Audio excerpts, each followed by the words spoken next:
श्री शिव नमस्तुभ्रम। दोस्तों, पंडित प्रदीप मिश्रा जी ने अपनी कथा के दौरान बताया कि जिस व्यक्ति पर कर्जा बहुत ज्यादा हो जाता, कर्जा चुकता नहीं है।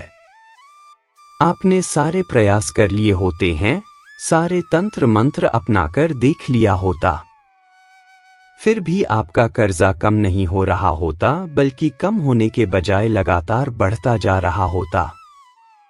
आपके ऊपर लाखों करोड़ों रुपए का कर्जा हो चुका है, तो बिल्कुल भी परेशान ना होइए। आपके ऊपर चाहे जितना भी कर्जा हो, सिर्फ 2 या 300 अमर आपको ये उपाय करना है और महादेव की कृपा से निश्चित ही आपका सारा कर्जा छूट जाएगा। तो क्या है वो उपाय? आइए जानते, लेकिन उससे पहले यदि आप चैनल पर नए तो रुपया चैनल को सब्सक्राइब हो वैसे कर लीजिए।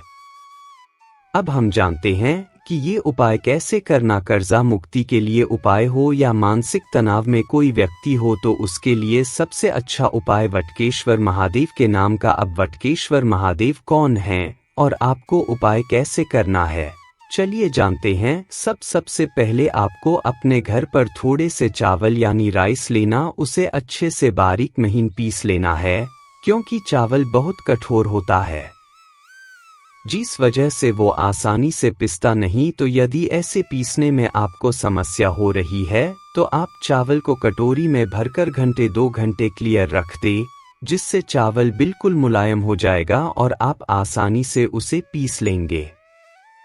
तो समझिए आप लोग, सबसे पहले आपको थोड़े से चावल पीस लेने, फिर दूसरा काम आपको ये करना है कि आपको थोड़ी सी शुद्ध हल्दी लेनी है।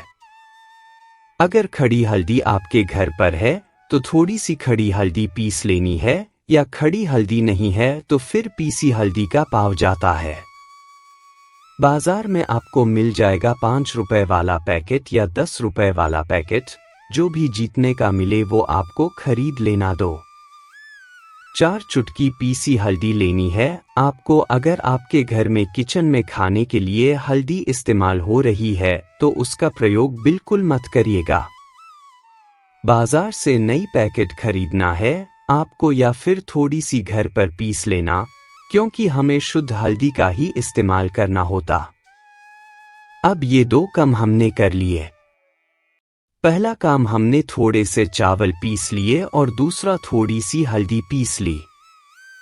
अब बहुत ध्यान से समझिएगा। इसके बाद आपको किसी भी सोमवार से ये उपाय शुरू कर देना। सोमवार को सुबह नहाकर एक कलश यानी लोटा लेना है, लेकिन जिस चावल का आप पेस्ट बनाएंगे या जिस चावल को आप पीसेंगे वो सोमवार को ही करेंगे। 2-4 दिन पहले से बनाकर नहीं रखना है। आप एक काम कर सकते हैं, सोमवार के एक दिन पहले यानी संडे की रात में चावल को पानी से भिगो देंगे और सोमवार को उठकर उसे पीस लेंगे। और हल्दी का नया पैकेट जो आपने बाजार से लिया है वो आपके पास रहेगा ही। तो सोमवार को सुबह सुबह नहाकर आपको एक लोटा जल लेना है। वो लोटा स्टील का हो या तांबे का हो, उससे कोई फर्क नहीं पड़ता है। बस आपको एक लोटा लेना है, उस लोटे में जल भरना है। जल आपको पूरा लोटा नहीं भरना, बल्कि थोड़ा सा खाली रखना। अब आपने लोटा ले लिया और लोटी में जल ले लिया। इसके बाद इसी लोटे में आपने जो चावल पीसे उनको डालना है और अच्छे से मिला लेना, इसीलिए पूरा लोटा भरने से मना किया था। जब आप चावल डालोगे और लोटा पूरा भर जाएगा, तो आप चावल सही से मिला नहीं पाओगे और जल लोटे से बाहर आ जाएगा। तो अब लोटे के जल में चावल डालकर उसे अच्छे से मिला लेंगे और उसके बाद जो हमारे पास हल्दी है वो 2-4 चुटकी उसी में ऊपर से डाल देंगे। इसके बाद यही लोटा लेकर हमें पहुंच जाना है बड़ के पेड़ के नीचे। एक बात और, कहीं कहीं से बड़ का पेड़ तो कहीं कहीं से बरगद का पेड़ कहते हैं, दोनों एक ही पेड़ होते हैं, ये आपको ध्यान रखना। अब आपको बरगद के वृक्ष के नीचे पहुंच जाना।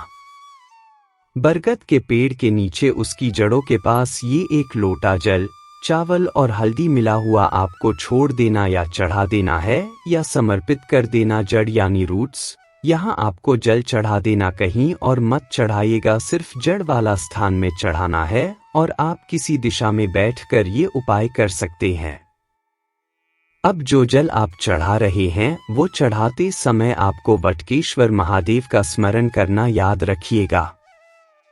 वटकेश्वर महादेव, इसी के साथ आपको अपने मन में अपने कर्जे का भी स्मरण करना कि मेरे पास इतना कर्जा है, ये कर्जा मैंने फला व्यक्ति से लिया है।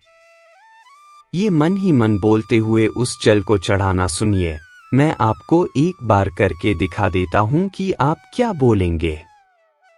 आप जल चढ़ाते हुए बोलेंगे कि हे वटकेश्वर महादेव, मुझ पर या मेरे पति पर या मेरे भाई पर जिस पर भी कर्जा हो, मान लीजिए आपके पति पर कर्जा है, तो आप कहिएगा हे वटकेश्वर महादेव, मेरे पति पर आपकी कृपा दृष्टि हो, आपका आशीर्वाद उनको प्राप्त हो। उनके ऊपर इस व्यक्ति का इतने रुपए का कर्ज है, कृपया उस कर्ज को खत्म करने की दया करें। हे वटकेश्वर महादेव, इस कर्ज से उन्हें मुक्ति दिलाइए। ऐसा कहते हुए आप धीरे धीरे वो जल बरगद में छोड़ते जाएंगे। तो समझ गए आप लोग। अगर आपको बहुत आसानी से समझ में आ रहा हो तो कृपया वीडियो को लाइक जरूर करिएगा। अब ये उपाय आपको 3 सोमवार एक ही जगह पर करना, हर बार स्थान नहीं बदलना। जैसे स्थान पर पहले सोमवार को किया है, उसी स्थान पर दूसरे और तीसरे सोमवार को भी करना। थोड़ा बहुत आगे पीछे हो जाए तो कोई बात नहीं, लेकिन पूरा दिशा बदल जाए तो वो गलत।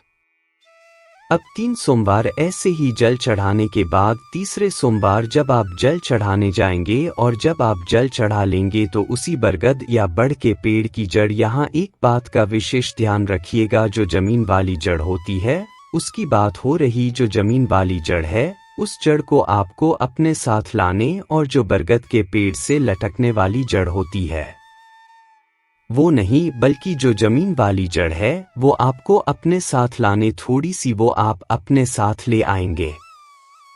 फिर उस जड़ को किसी कपड़े या धागे में बांधकर आप अपने गले में पहन लेंगे या अपनी जेब में रख लेंगे, जहां पर भी आपको सुविधा होगी वैसे आप कर लेंगे। ये जड़ा आपको लगभग 2 से 3 महीने ऐसे ही अपने पास रखनी है, चाहे गले में आप पहन ले और चाहे जेब में रख ले।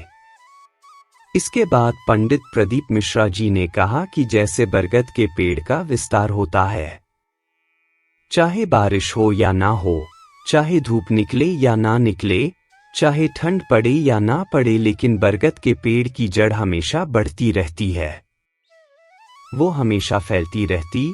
ठीक उसी प्रकार 2 महीने या 3 महीने में जैसे जैसे उस बरगद की जड़ बढ़ती जाएगी, वैसे वैसे बढ़ती हुई वो जड़ मां लक्ष्मी को यानी धन को खींचकर आपके पास लाएगी। चाहे जहां से भी लाए, लेकिन आपके पास लक्ष्मी आएगी और आपको आपके कर्जे से मुक्ति अवश्य मिलेगी। तो दोस्तों, ये था एक छोटा सा उपाय। मैंने आप लोगों के लिए बहुत ही साधारण तरीके से ये उपाय बताया है। पूरी श्रद्धा वटकेश्वर महादेव पर पूरा विश्वास रखते हुए इस उपाय को करिएगा, आपको जरूर लाभ मिलेगा। अगर गुरुदेव द्वारा बताया गया ये उपाय आपको पसंद आए तो कृपया कमेंट में हर हर महादेव जरूर लिखिएगा और हमारे YouTube चैनल स्वस्तिक को सब्सक्राइब करना न भूले। धन्यवाद।